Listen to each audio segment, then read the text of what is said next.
Breakdown Channel Universe. Seperti biasa ya, setelah tayang episode 3 Loki, atau setiap episodenya Loki, kita bakal membacakan komen-komen yang ada di Instagram nih. Komen tentang postingan yang ini nih. Diskusi tentang Loki. Gitu ya. Gitu.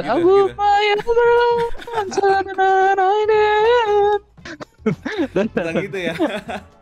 Jadi kita bakal bacain, udah ada beberapa komen yang kita pilih nih ya. Udah ada beberapa komen yang kita pilih. Jadi ini bakal kita bacain dan biasa kita akan berteori. Jadi di sini ada, selain gua di sini ada Dika, seperti biasa. Halo Dika. Iya. Yeah. Terus ada Isaac nih. Halo Isaac. Hey. Halo. Yang nanyain Reza itu dia sedang ngurusin keluarganya. Kebetulan memang keluarganya ada yang kena COVID ya, positif. Jadi dia lagi ngurusin, lagi repot. Jadi ini juga pesan buat kalian, dan kita juga jadinya ya semuanya WFH nih di BCU. Kita WFH semua. Dan yang penting buat kalian, gue cuma mau pesan stay safe aja. Ini kan lagi tinggi-tingginya, bukan mau bikin parno, tapi ya stay safe aja nih. Jadi kalau bisa aktivitas di rumah aja gitu ya. Oh juga di rumah banyak hiburan kan. Di Netflix ada banyak banget film yang belum gue tonton dong, anjir. Jadi punya banyak list nih buat kita tonton. Sweet Tooth katanya keren banget ya. Oke lah, nggak usah lama-lama, kita bakal langsung ngebahas. Ini dia komen pertama. Ini komen pertama, ada yang bilang ini dari Night Monkey. Monyet malam. Iya. Monyet malam. Oh itu shootnya itu apa? Shootnya Spider-Man di Far From Home. Wah iya. Night Monkey, bener. Ya. Di sini Night Monkey, dia bilang jangan-jangan Loki bisa nyerang itu bukan karena magic, itu karena kekuatan Time Stone gak sih yang dia ambil? Soalnya pas gedung mau jatuh kayak tiba-tiba dia balikin gitu, aneh. Gue ada curiga nih sebenarnya pas gue nonton kedua nih. Nih, iya pas gue, jadi pas nonton pertama itu perasaan bukan pas nyerang deh, itu pas lagi lari mau ke pas lagi arc, bener yang mau lari ke arc itu kan, yang mau lari ke arc. Terus kayak mereka tuh yang lagi kayak menghindar karena kan si meteor ini mulai jatuh kan. Terus ada adegan di mana si Loki tuh kayak pakai kekuatannya seret gitu kan. Terus balikin pertama berhentiin si gedung kan, seret, kirain gila lo dia punya. Abis itu gue nggak terlalu pas nonton pertama kalau si gedungnya tuh dibalikin lagi, kirain tuh dilempar doang. Tapi pas gue nonton kedua ternyata dibalikin lagi, kan aneh banget. Sejak kapan Loki tuh punya kekuatan reverse waktu gitu kan? Nah ini agak mencurigakan, dan emang udah mulai banyak banget teorinya yang bilang kalau kayaknya ini si Loki ini tuh dia ngambil Time Stone yang ada di lacinya Casey, tau gak sih? Oh iya, yang waktu itu pernah dipegang ya. Habis dia ambil Tesseract, habis itu dia, ini kok ada Time Stone. Iya, yang tapi dia nggak diliatin lagi kan? Tapi nggak diliatin lagi karena dia kan udah amazed sama is this the greatest power in the universe, dia bilang gitu kan? Nah, jadi kayaknya ya kita nggak tahu kan, dia tuh kalau mau nyolong tuh gampang banget, tinggal pegang terus tiba-tiba hilang. Dia kayak punya storage gaib gitu gak sih? Iya. Kan? Dia kayak punya storage gaib gitu, jadi disimpannya di situ. Dan curiga banget nih, gila kalau misalnya sampai dia bisa punya Time Stone terus dia pakai sekali gitu. Apa jangan-jangan bukan cuma Time Stone yang dia punya? Bisa jadi. Soalnya ya gak mungkin juga gak sih kalau misalnya cuma ngambil satu doang. Kalau ada banyak kayak gitu pasti ngambil sebanyak mungkin kalau bisa kan. Dan karena kita tahu ya kalau di TVA itu kan kayak semua power itu dinetralin kan, apalagi yang Infinity Stone. Nah ketika dia keluar mungkin dia kayak ngambil precaution gitu, jadi udahlah ambil aja lah, siapa tahu bisa kepake kan. Kepake. Iya bener ya, mungkin ya. Iya. Kepake di sini. Emang make sense sih, apa mungkin dia ngambil Time Stone. Tapi beberapa orang kayak teori-teori sama YouTube comments ya, kan di upload tuh adegan yang Loki ngebalikin bangunannya. Beberapa orang malah bilang itu telekinesis, tapi menurut gue kayaknya kurang mungkin, karena kalau misalnya dilihat lagi tuh videonya, adegannya itu tuh retakannya bangunan itu sampai kebalik lagi, jadi kayak ke repair sendiri, dan kayak ada asap-asapnya tuh balik juga. kayak benar, nggak mungkin kan kalau benar. cuma telekinesis doang. Gitu. Benar. Terlalu presisi baliknya tuh. Iya, terlalu presisi. Karena memang sekilas sih kalau makanya gue bilang gue kalau pas nonton pertama tuh jadi kayak awalnya tuh mikirnya oh ini memang telekinesis karena kita nggak bisa merhatiin kan dia gedungnya apa dilempar. Tapi setelah diperhatiin lagi ternyata emang gedungnya balik lagi. Jadi ini sih fix sih. Ini fix banget kalau ini tuh apa namanya dia pakai time stone. Iya nggak sih? Bisa sih. Dan mungkin nanti time stone itu bakal dipakai buat ini kali, apa nge-repair template mungkin ya. Mungkin ya. Mungkin. Soalnya kan template rusak kan. Nah, iya benar. Bingung kan itu mau kabur gimana? Ark udah hancur. Mau gimana Terus, kaburnya ya? Jadi ya. Nah, tapi iya. Tapi ngomongin si Thinkpad itu, gue kayaknya juga mikirnya kalau Thinkpad itu nggak benar-benar rusak. Oh. Bisa juga Bisa, itu ya ilusinya si Iya, Loki. ilusinya buat Loki aja. Kibulin si Sylvie kan. Ya, mungkin ada alasan tersendiri mungkin biar kayak kalau kata orang sih kayak gue baca di Reddit dan lain-lain tuh si Loki ini seakan-akan ngebikin Sylvie lebih terlihat powerful dengan ngerendahin diri dia sendiri karena apa hancurin tempatnya lah, terus malah mabuk di kereta dan bisa jadi itu kayak ya plan dia lah, kan Loki kan pasti pinter punya tujuan sendiri lah. Soalnya kalau misalnya tempatnya udah hancur gimana lagi? Ya bisa jadi sih. Tapi kalau perubahan sifatnya si Loki itu karena dia kalau menurut gue emang dia tuh naksir parah sih sama si Sylvie. Dia tuh dia naksir sama dirinya sendiri. Naksir sama dirinya sendiri gitu loh. Maksudnya kayak naksir banget sama Sylvie dia. Jadi makanya udah ketahuan banget ngebahas soal cinta terus jadi kayak aduh gue bilang ini kayak Loki baru pertama kali ini nih gue denger Loki kayak gini gitu kan. Iya. Baru nembak cewek, bapak kamu tinggal di Jotunheim ya. Bapak kamu juga ya. Bapak kamu Frost Giant ya. Emang iya. Oke, lanjut nih ke komen nomor 2 dari Nanda_Maulan 4 Nanda Maulana nih ya. Feelingku nanti si Mobius bakal menjemput mereka berdua. Terlepas bagaimana caranya nantinya menemukan mereka berdua karena Mobius ini orangnya masih percaya sama Loki.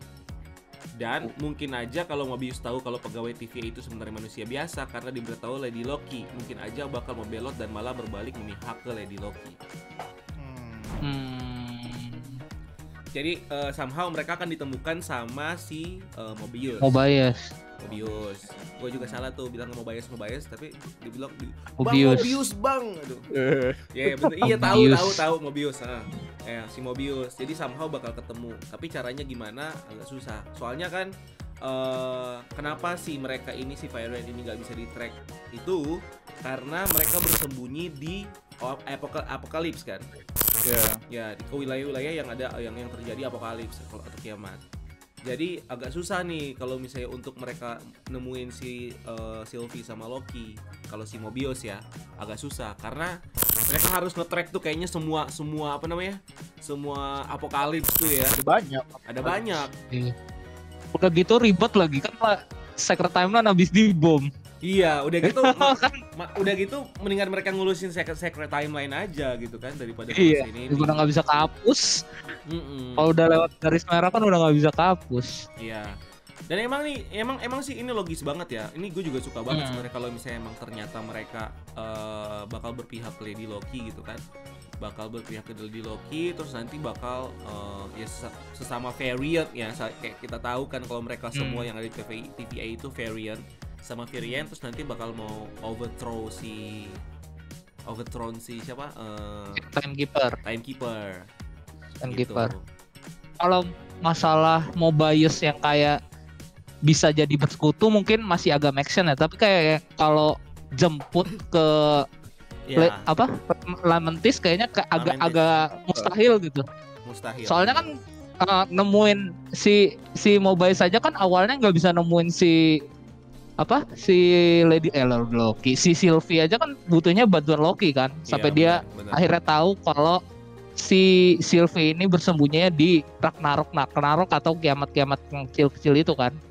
Nah apalagi dia sendiri makin jadi bingung gitu. Kalau misalnya si Mobius kayak ada cara atau tahu gimana mereka kemana pasti episode kemarin udah muncul gitu.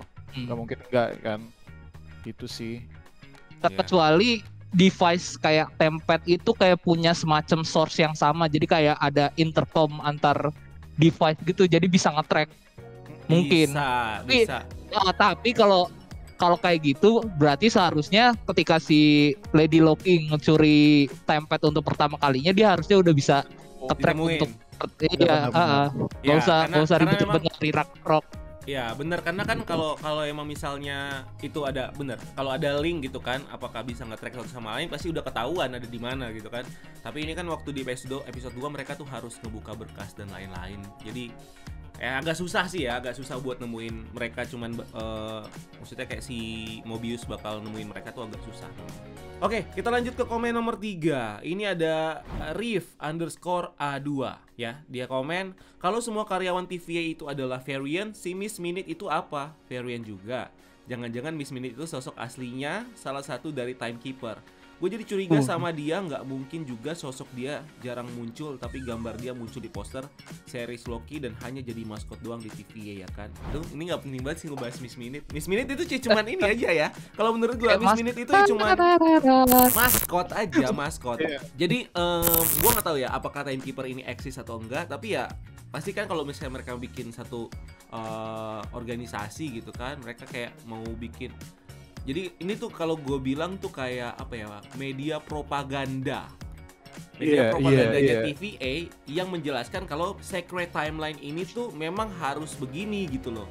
Tapi kita nggak tahu itu salah apa benar gitu kan. Apakah emang harus ada satu Secret Timeline atau emang harus ada multiverse timeline yang bercabang.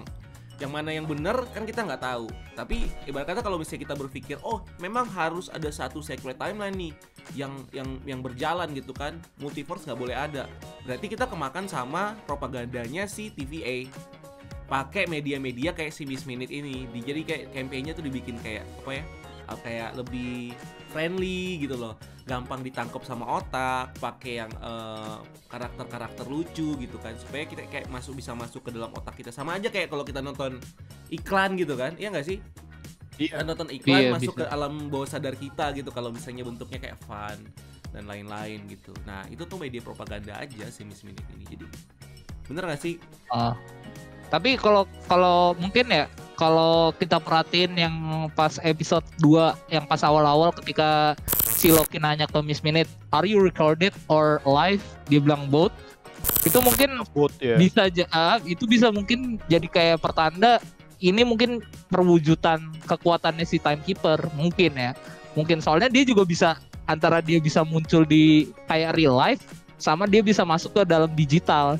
Di mana kalau masuk ke alam digital. Gitu, gimana? Kalau kita lihat dulu Tempad ada logonya Miss Minute, terus ininya ada logonya. Nah, mungkin si Miss Minute ini nggak cuma jadi simbol, tapi juga jadi kayak semacam device spionase dari Timekeeper buat ngawasin si TVA supaya nggak berkhianat lah istilahnya. Bener. Bisa jadi begitu. Oke, ini sebenarnya pertanyaan yang tidak terlalu ini ya, tapi iya, cuman Oke. Ada satu pertanyaan. Oke, ini ada pertanyaan terakhir. Kita coba bacain dulu ya. Sebenarnya ada 2 nih. Varian Loki, Sylvie bukan anak angkat Odin, dan yang mengajarkan Sylvie sihir pun bukan Frigga. Bahkan Sylvie pun bukanlah anak angkat. Ini berlawanan dengan penjelasan Mobius. Loki varian apapun akan selalu mengikuti alur Secret Timeline. Kalau seperti yang dibilang Mobius, seharusnya Sylvie juga berasal dari Jotunheim. Begitupun dengan varian Loki yang sempat diperlihatkan di episode 2. Loki Barbarian, Loki pemain bola, Loki Hulk, makin aneh TVA ini. Jadi nih ya, konsep multiverse dan timeline ini memang agak kita nggak tahu nih, maksudnya bercabangnya di mana, gitu kan? Misalnya kayak tiba-tiba kenapa bisa ada Loki cewek? Kalau sistemnya, jadi kalau yang maksudnya gini, multiverse yang diambil sama Marvel di sini adalah ketika ada seseorang yang berbuat berbeda dengan yang harusnya terjadi, terciptalah multiverse, bercabang lah gitu kan, terjadilah universe baru dia. Sedangkan kalau multiverse tanpa ngebahas timeline, kayak misalnya kita ngomong ini kita hidup di bumi, kita nggak tahu mungkin di universe lain ada bumi juga yang seperti kita, dan ada diri kita yang lain mungkin punya karir yang berbeda, mungkin juga punya nasib yang berbeda atau mungkin sama. Jadi beda kan konsep multiverse sama multiverse yang based by ya Timeline multiverse sama yang timeline. Kalau timeline kan dia harus ada trigger, dia mau memecah diri dari yang dibilang sacred timeline. Ya kan? Nah, makanya agak bingung kalau misalnya kita pakai yang gue bilang tadi, kalau di somewhere di bumi ada another us gitu kan. Nah, kenapa Loki bisa jadi Lady Loki gitu kan? Itu masuk akal. Gitu kan? Karena memang kita nggak ada triggernya, terjadi aja gitu yang ada di bumi lain gitu kan. Jadi Lokinya cewek. Tapi karena ini based by sacred timeline, ini kayaknya ya, ini ada awalnya gitu loh. Kenapa dia tiba-tiba bisa jadi cewek? Gitu. Walaupun ya gender fluid ya, kita bisa bilang dia tuh ya, kita nggak bisa bilang cewek, kita nggak bisa bilang Loki itu cowok gitu kan, gender fluid gitu. Tapi kayak mungkin proses growing up-nya dia yang bikin dia jadi berpenampilan terlihat seperti cewek atau cowok. Nah, benar-benar. Kalau menurut gue si Lady Loki ini itu dia pecahan kenapa dia bisa tiba-tiba jadi Lady Loki itu mecahnya tuh nggak kayak Loki yang di 2012. Kalau Loki yang di 2012 pas Avengers, dia pecahnya pas udah jadi Loki, dia udah gede, dia udah ngejalanin misi, pengen menguasai New York, terus tiba-tiba dia kabur dengan ini kan, dia kabur dengan Tesseract, dengan Space Stone. Nah, terjadilah di situ. Nah, si Lady Loki ini varian yang terjadi itu jauh sebelum itu, bahkan saat dia masih kecil, atau bahkan bercabangnya tuh bukan di Lady Loki-nya, tapi ke orang tua Lady Loki. Gitu. Misalnya yang lu bilang tuh pas banget kayak apa yang gue baca di beberapa forum. Bisa jadi ya apa dari orang tuanya sendiri, kayak kalau misalnya dilihat dari episodenya kemarin, si Lady Loki ini dibilangnya, oh gue dikasih tahu kalau gue adopted.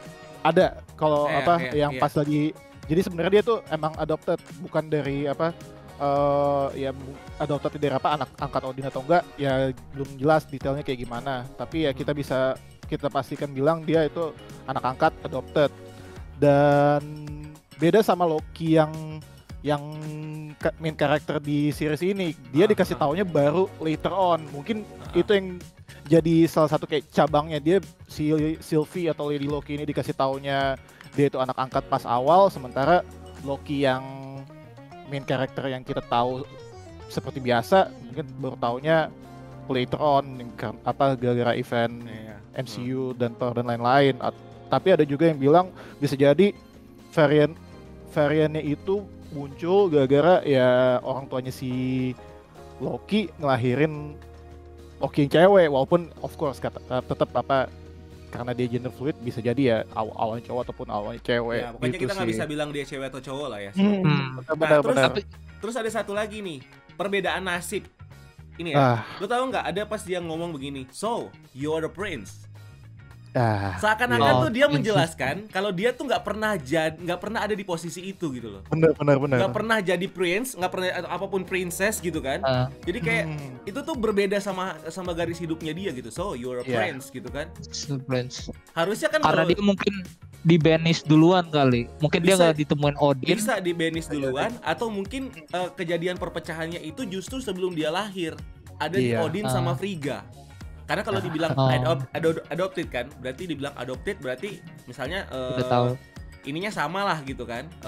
Atau mungkin bahkan si bokapnya si Laufey gitu kan, si Laufey asli nih. Jadi bisa bercabangnya dari situ. Akhirnya diangkat sama Odin sama Frigga. Terus mungkin pada saat setelah diangkat anak dan bla bla bla, mungkin ya terjadi Ragnarok di Asgard, yang bikin mereka harus ngungsi semuanya. Pada saat kondisinya si Thor itu masih kecil, si Loki-nya juga masih kecil, tapi Loki-nya bentuknya udah cewek nih karena fluid gitu kan. Iya. Akhirnya mereka pindah ke California berdasarkan sama papernya si Loki. Dokumen. Si Sylvie Lovidotir gitu kan. Itu dia dari California. Akhirnya mungkin si Odin dan mereka orang-orang Asgard ini hidup seperti manusia biasa di California, dan akhirnya si Loki ini, si Sylvie yang akhirnya berubah jadi Sylvie itu nggak pernah ngerasain tuh yang namanya jadi hidup mewah, walaupun dia hedon dengan gaya hidupnya sendiri, kita nggak tahu ya gimana. Jadi dewa segala macam. Iya, nggak pernah ngerasain jadi dewa. Dia terus dia ngajarin dirinya sendiri caranya memain magic gitu kan, nggak kayak si Loki yang diajarin sama Frigga gitu. Jadi kalau mau ditarik itu pecahnya tuh kayaknya adanya di awal-awal banget kehidupannya mereka, makanya bisa jadi berbeda gitu. Bahkan gue juga feeling kalau nanti nih ya, kita bukan cuman bakal ngelihat 2 varian Loki ini, kita juga bakal ngelihat nanti Loki tua, kita juga bakal ngelihat si Loki yang ada di display kemarin itu gitu kan. Bahkan yang bentuk mukanya berbeda gitu loh. Kayak ada beberapa yang kayak gue sempat baca forum bocor tuh beberapa muka yang ada kemungkinan bakal meranin Loki juga di sini, tapi kayak aktornya beda gitu loh. Gitu sih. Iya, ya patah juga sih harusnya yang pernyataan Mobius yang bilang kalau Loki itu harus mengikuti Secret Timeline, harusnya patah itu. Patah banget. Kecuali emang awalnya memang sama, tapi percabangannya berbeda. Nah, tiba-tiba berbeda. Nasibnya ya misalnya pas yang gue bilang tadi beda. Tiba-tiba di sini terjadi Ragnarok. Ini kan Ragnaroknya masih nanti gitu kan. Terus mereka ngungsi gitu. Akhirnya sih mereka hidup biasa-biasa aja di California. Kayak gitu ya, bisa aja gitu kan. Iya, bisa. Sama anehnya kalau di MCU ini antara multiverse yang realitas sama multiverse yang timeline yang alur waktu tuh kayak akan dicampur gitu loh. Jadi kayak ngebuat kita bingung loh, ini realitas apa timeline. Kalau timeline kan taruhnya ke garis waktu, kalau realitas kan beda kan, udah ada tapi beda gitu. Iya, benar. Itu yang gue bilang tadi, multiverse itu. Kalau misalnya realitas ya somewhere mungkin kita punya nih another versi dari kita yang hidup di universe lain gitu kan. Itu kalau realitas. Tapi kalau misalnya base-nya by timeline ya itu tadi, berarti ada trigger dari timeline utama yang mengubah dia untuk bikin timeline baru dan ujung-ujungnya jadi universe baru, jadi realitas baru. Gitu. Jadi ada awalannya doang. Gitu sih. Oke, kayak panjang banget ya video kita kali ini. Tapi mungkin gue pengen nanya aja nih, gue juga nanti kasih ini kira-kira yang paling menarik dari Loki episode 3 ini apa? Udah buat nutup nih. Episode 3. Lu dulu deh, Dik. Oh, gue dulu. Iya. Ya romansanya apalagi. Misterinya yang kejauh cuman TVA doang.